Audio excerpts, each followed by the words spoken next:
Kwenu give on the management. Tell me book my video some time ago. When actually, so now, what then is the problem of some of the buyer?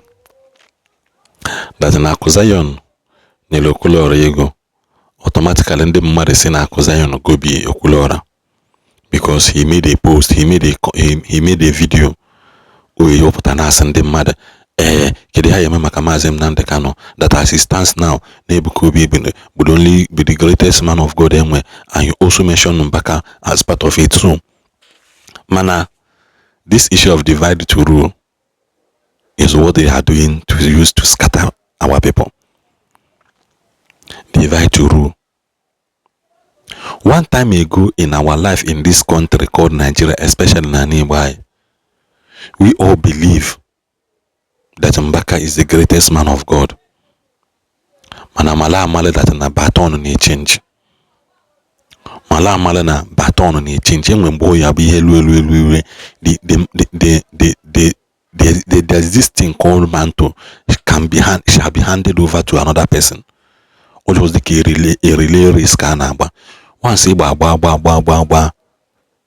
you will hand their one leg over.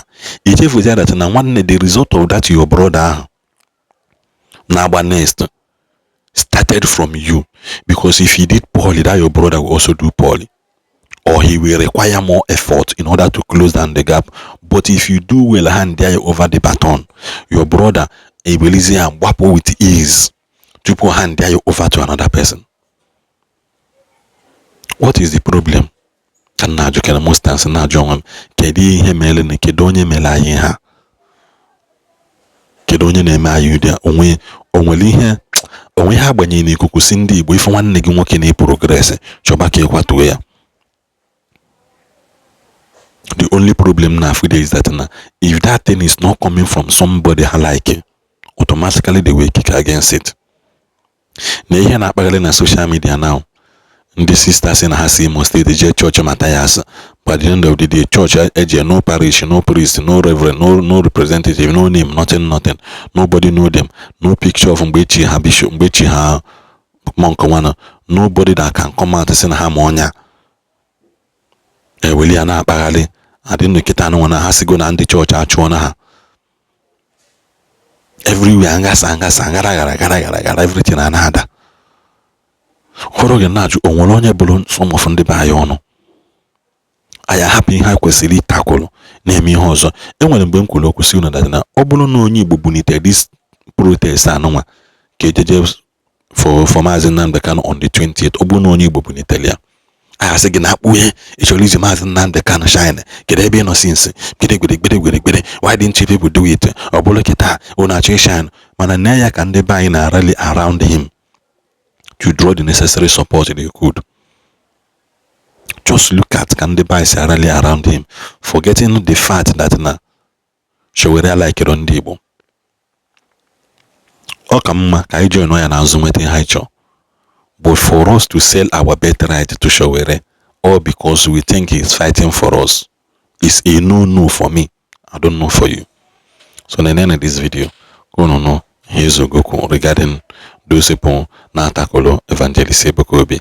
God one.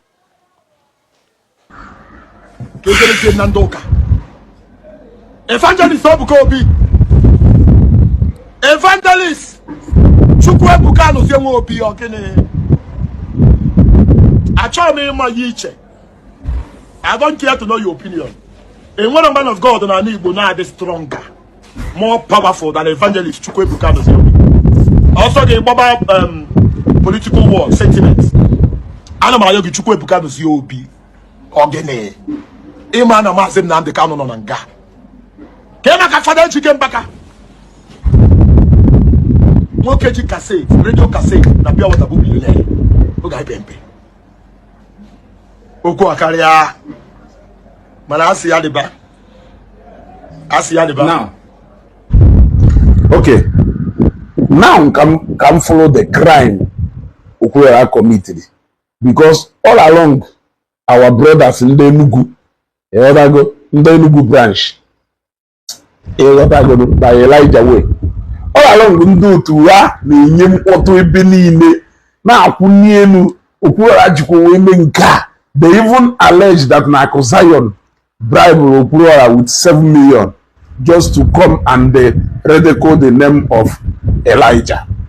Now, this is not the actual program because I'm still coming to analyze a whole video about that particular incident. Now, but nje na Facebook na search kelifu Okwuluora kwuru maka Evangelist Ebuka Obi, kelifu Okwuluora kwuru maka Elijah. Ka mmari ife kpatara ọbara ha ji wee na-anọ ọkụ, ọbara ha ji wee na-anọ ọkụ. For 1 second, I was even thinking Okwuluora nwere ife okwuru jọrọ njọ. Now, I'm going to play that full video. No, na nne program mmarụ ọrụ n'abalị a. You will see that Okwuluora mere video wee kpọrọ afa ndị niile nọ n'ala Igbo why ha ji wee mechie ọnụ Maazị Nnamdi Kanu wee ka nọrọ na detention. Ha achọghị ikwu okwu. He was calling the names of a lot of Igbo sons and daughters. Now, he mentioned the name of Evangelist Ebuka Obi and mentioned the name of Elijah. Now, those guys, where they are in the form on Okwuluora Ndigbo ahegente all this while, anoka Elijah na-ekwu maka iri isi Maazị Nnamdi Kanu. Forget that even Evangelist Ebuka Obi and other people have been doing so, but Okwuluora na call her out that they should constantly, it was a general call out on a serve. But I must tell you, if anyway these guys abroad because na Okwuluora call Elijah out, but because of this particular thing, Okwuluora put na this video, which is gonna no unyamuma as far as I'm able to concern. God Evangelist Ebuka Obi were the powerful and great. Now we feeling with and for the fact that he called Evangelist Ebuka Obi before he mentioned Elijah, Unyamelu Hajwe, and even the women we've been down owner. Yala Bifi Yano. Jeko John Denide Wallo Elijah Mba, Nandenide Wallo Elijah Mba, Nahata Njua Hasiha, mention their names. Has both politicians, both are going to mention their names. We want to know all those people, and what happened to them. Start with Chimaroke Naman. We want to know those people, and what happened to them. Start with Chimaroke Namane. Yes, I can mention the names of so many of them. Bamife Melufa, Okwuluora should apologize. Apologize for what? Because Okwuluora stated the obvious. Tell me, as far as I'm able to concern, Evangelist Ebuka Obi wunya the flag now, whether you like it or not. Okwuluora Ndigbo stated the obvious. He did not say that others do fake. He did not say that no others na Chineke ji ohaloro. Or so no others are draw powerful. Or so na Evangelist Ebuka Obi wunya the flag. He stated the obvious. I am coming to analyze that video in a live broadcast. If even show Kirifu Okwuluora Kurifa Nsachi Gido Adama for anything. I'm not because of a video Okwuluora Ndigbo made. It's either Ning something to say about Maazị Nnamdi Kanu on detention, or Ning will another thing to say, and not obviously that no Okwuluora Ndigbo or even any Igbo jeje Monday on their personal ground, how call go out government to release Maazị Nnamdi Kanu. But the only crime or committee is that he mentioned the name of Elijah. That is not even the bone of contention. The bone of contention, that particular something, Okulu, like Evangelist Ebuka Obi. If not, even Madu Yeji wena allege na Zion bribe Okwuluora Ndigbo to come and ridicule Elijah Enugu. Why must he be a Zion guy?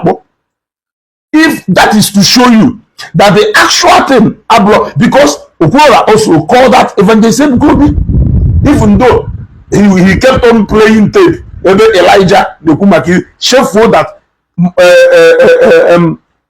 Kerafaya Evangelist Ebuka Obi has also made similar videos about the release of Mazi Nnamdi Kanu.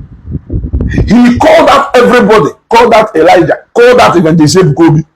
When we problem about calling out Elijah when everybody was called out and they both on at the same time about Elijah.